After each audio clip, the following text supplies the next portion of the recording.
Hi guys, so today's video is for National 5 Practical Cookery and today's practical lesson is beef lasagna.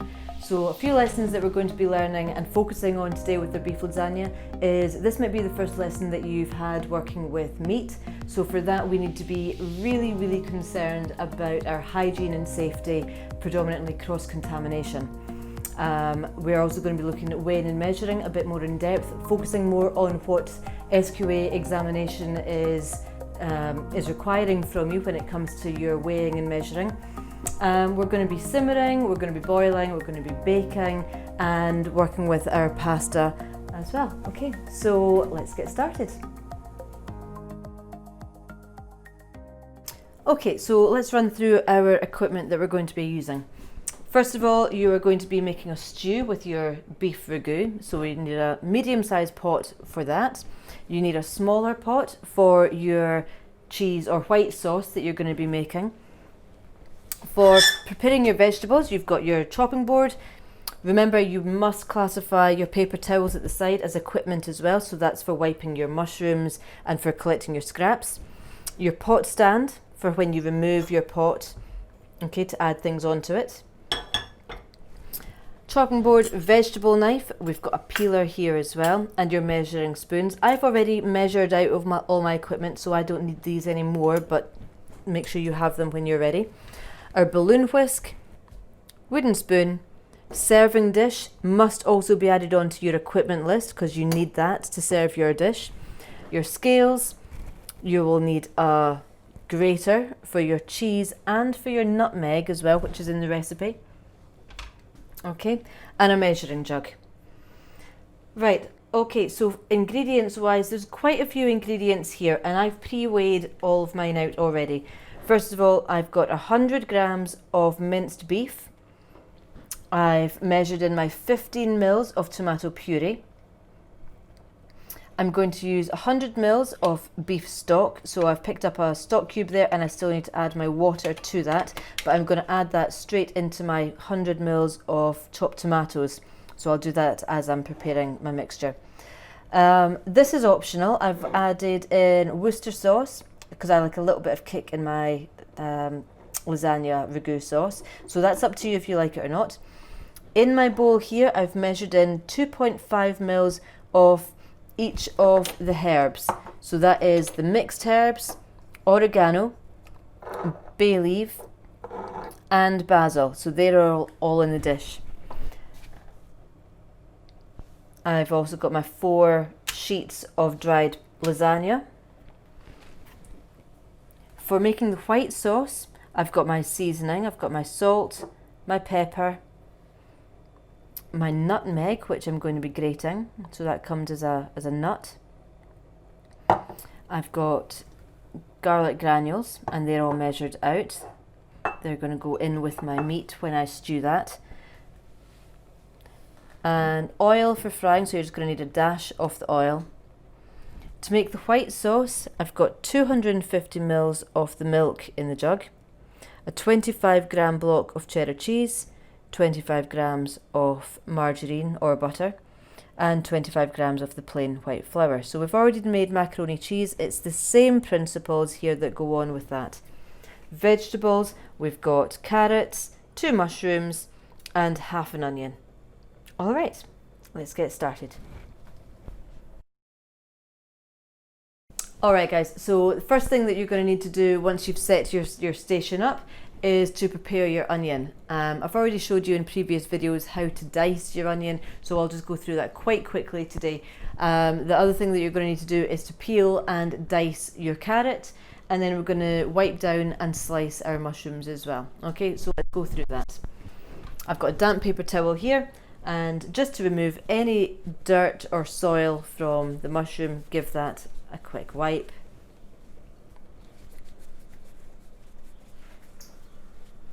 Alright guys, so for our mushrooms, we're just going to finely slice our mushrooms.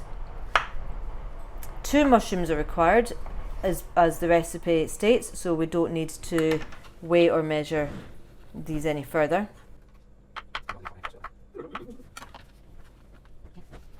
Okay, 2 carrots to be diced. So remember what we do when we're dicing. We need to peel the carrot and then we need to baton and dice it. So I've been given a wee tip about this actually, using a peeler to keep peeling until you have your squared edge. So I'm just going to use the peeler until I've got enough of a squared set angle there.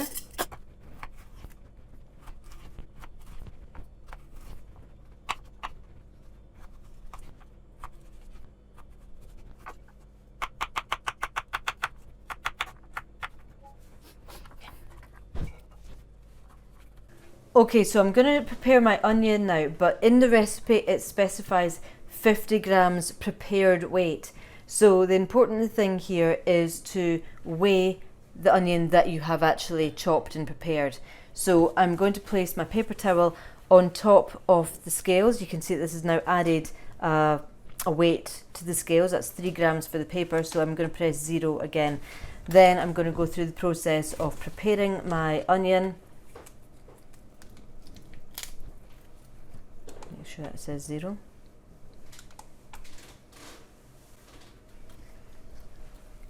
I'm going to finely chop my onion.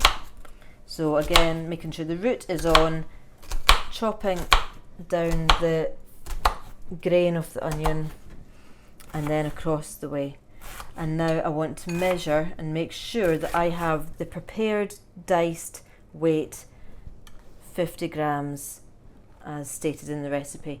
Now this is something when you come to your SQA exam, if the recipe states prepared weight, you must weigh everything that has been asked of you. Okay, so that's now 30, just about 30 grams, so I don't need that much more.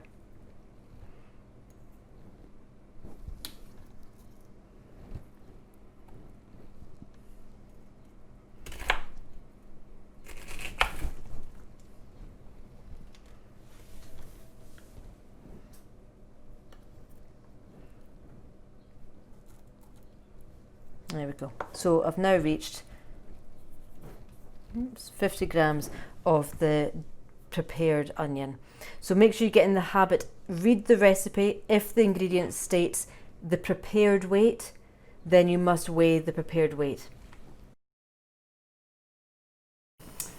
Alright, so we've now prepared all of our vegetables. So I'm heating my pot now for sauteing my carrots, onions and mushrooms. So I'm just going to put a drizzle of oil into my pan and allow that to heat. Remember, use your pot stand whenever you add anything to the pot. So just a light drizzle. And then into the pot goes my measured 50 grams of onions, diced carrots and the mushrooms.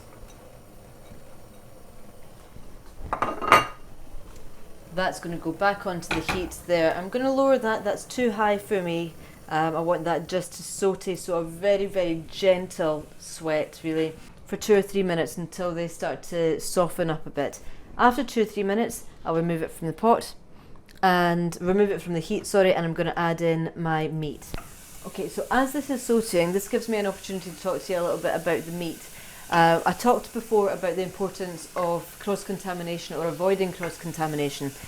What cross-contamination is when we're working with a raw meat, chicken or beef, and the bacteria then transfers from the raw meat to something that is ready to eat. Okay, so for example, if we had something defrosting in the fridge, like my beef was, I'd taken it from the freezer and allowed it to defrost. The juices that then releases as it defrosts could drip onto something that is maybe underneath the shelf. Maybe you've got grapes or salad or cheeses, and that would contaminate the food that's underneath and make it dangerous to eat. It could lead to all sorts of food poisoning. So you need to be really careful about your storage of food, and this is something that can come up in your exam question. How do you safely store food? And how do you safely protect against cross-contamination? So for me, when I took the beef out of the freezer, I put it into a bowl. Now the bowl captures all the juices and stops it from dripping onto anything else. But also I made sure that it was in the bottom shelf of the fridge, so if it was to drip or leak any liquid at all, it's not going to drip onto anything that I'm going to eat. You can also transfer bacteria through not washing properly. If you've touched something raw, you must wash your hands. If you've used a knife or a chopping board, you must wash that as well, because you're transferring bacteria every time. Alright, I would say that our vegetables have now sautéed sufficiently. They're glossy looking and starting to soften up. So at this point I'm going to add in my beef and my onion garlic granules, sorry. Okay, so the meat goes in.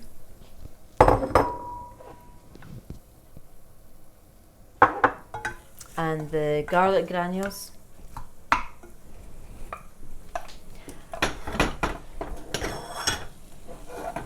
And here I want to break up the grain of the meat, okay? I don't want to see that shape of the mince as we come to make our lasagna. So I'm really going to work my wooden spoon through to break up all of that meat and allow it to cook evenly. Some questions you might be asked, or that certainly I've been asked as a teacher, is how do I know if my meat is ready? Well, simply, we're not going to eat pink or red mince, are we? It's going to be raw.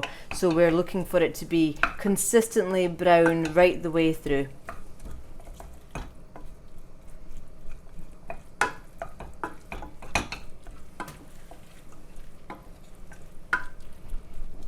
All the time using your wooden spoon just to combine and break up that mince.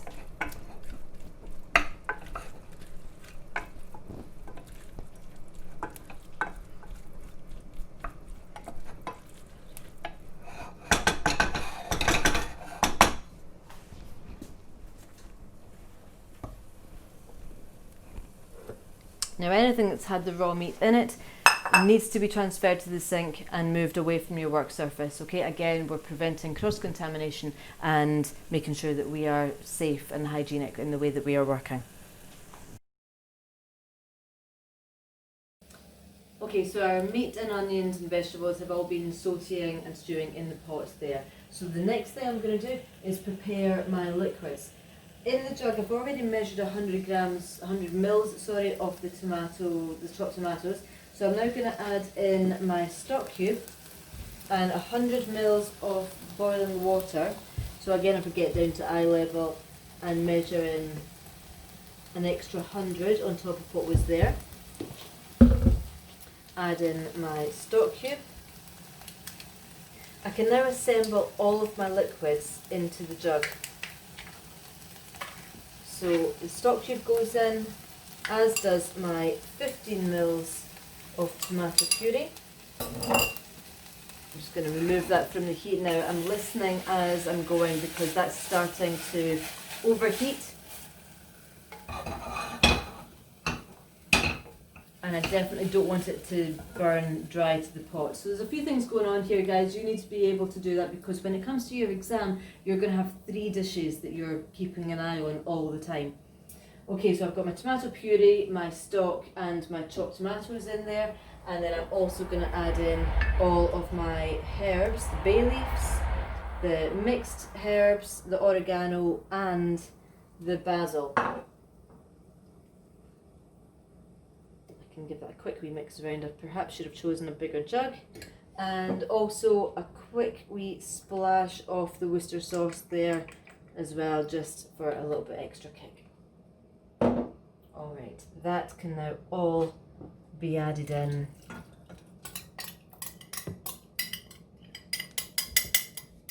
Off the heat as well to the meat.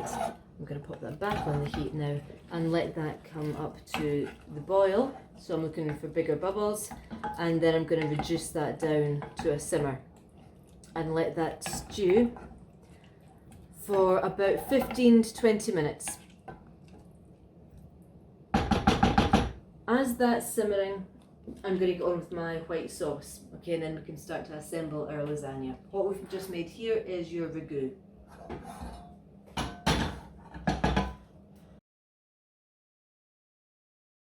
Okay, so I've moved the beef and vegetable stew to the back ring there because this one was too big.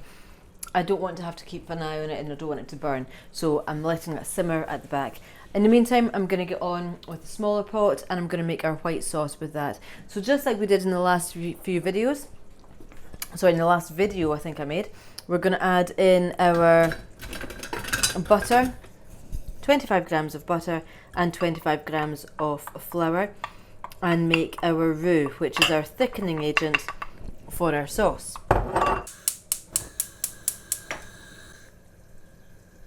Okay, so a small heat there, and I'm going to allow my butter to melt and combine with the flour.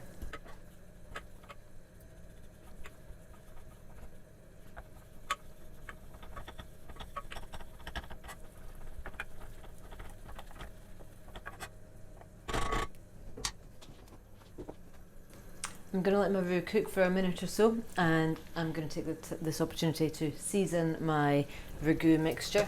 So I'm going to take that off the heat.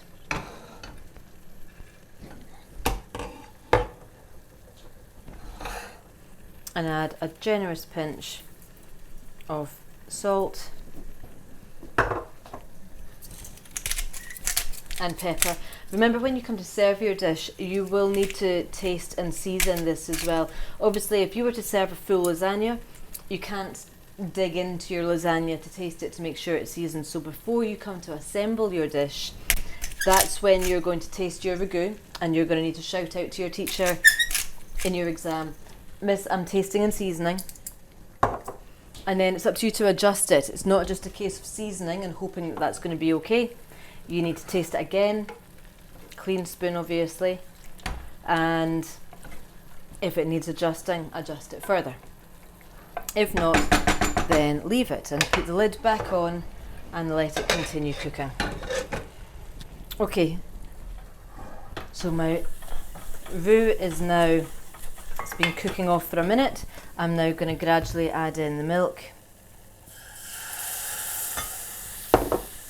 If a recipe says gradually, then it's really important to adhere to that. So gradually does mean that your teacher in an exam situation will be looking to see that you have done it in stages. It might be that you should have a little bit left in your jug to say that you have adjusted, you've not just poured the whole lot in, you've added it gradually, bit by bit.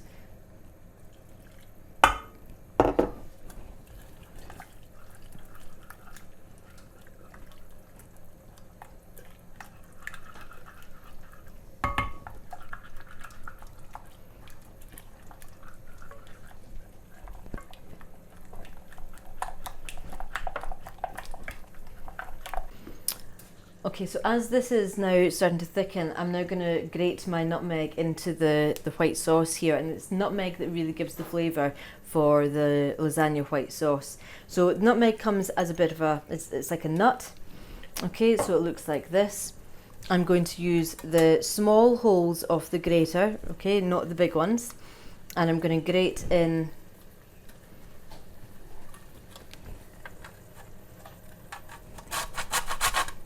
just enough nutmeg to give it enough flavour.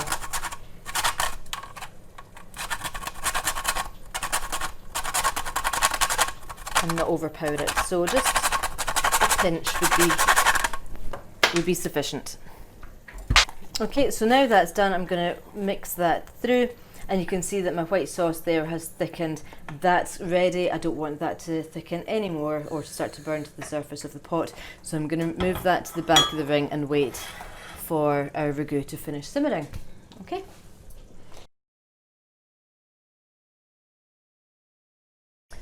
Alright, so our white sauce is now finished. Our ragu has been simmering for 20 minutes. So we're now going to get to assembling our dish. So in my serving dish here, the first thing that goes into your ragu, into your lasagna, sorry, is your meat sauce. So I'm going to turn the hob off.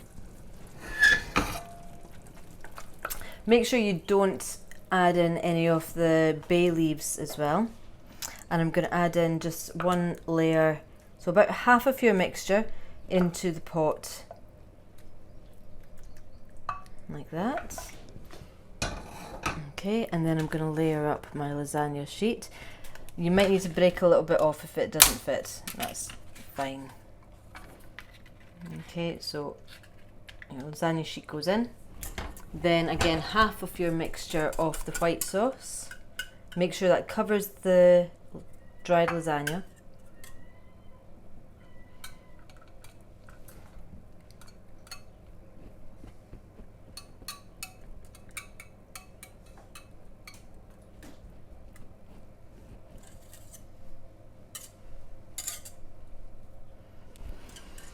And then you repeat the process again, so the remaining half of your beef ragu goes on top of that. Again, make sure you leave the bay leaves behind, you don't want to be finding one of those in your dish. Make sure it's spread evenly.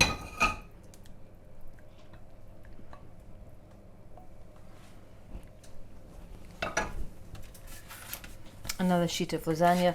Depending on the size of your serving dish, you might need more lasagna sheets. But this one will just take the one. Okay, and then the rest of the white sauce goes on top.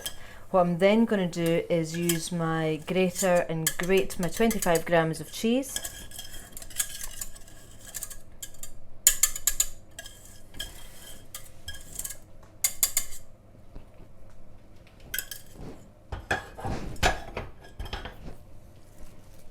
Again, make sure that this has gone all the way out to the surface, the sides, sorry, of the pasta. Give that a good season.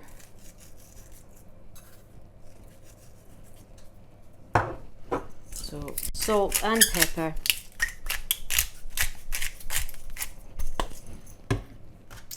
And then this time we're going to use the larger side of the grater, and we're going to grate on your 25 grams over the top.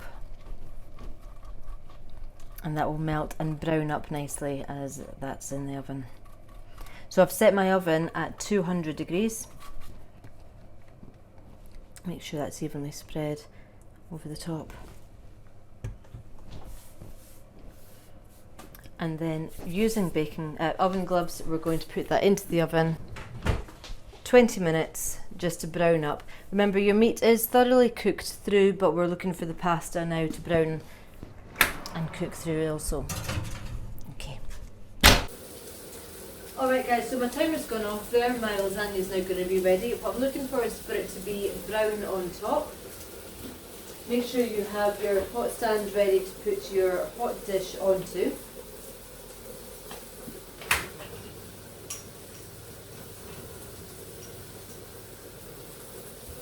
And now that I'm finished with the oven, turn that off. Okay.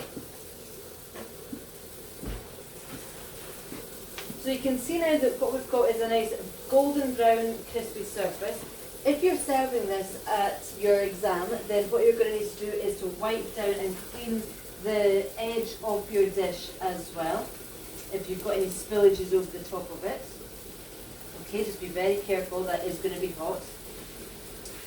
Alright, so that could be your exam dish ready to serve.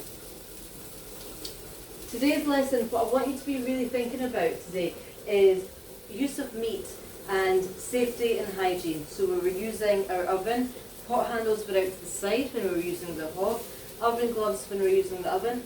But with meat, it's the cross-contamination that was really the important factor in today's lesson, as well as the multiple things that you're having to do when creating a lasagna. So this is probably one of the first dishes that you've had to have 2 pots on the go, and veg prep, and using the oven as well. As we go through the course, you're going to find that there are much more demands on your time. So this is a good one to start to get you involved in lots of different areas where your concentration needs to be spread. Alright guys, see how you get on at home, and let me know with the comments and like button, and remember to subscribe. Okay, thanks. Bye.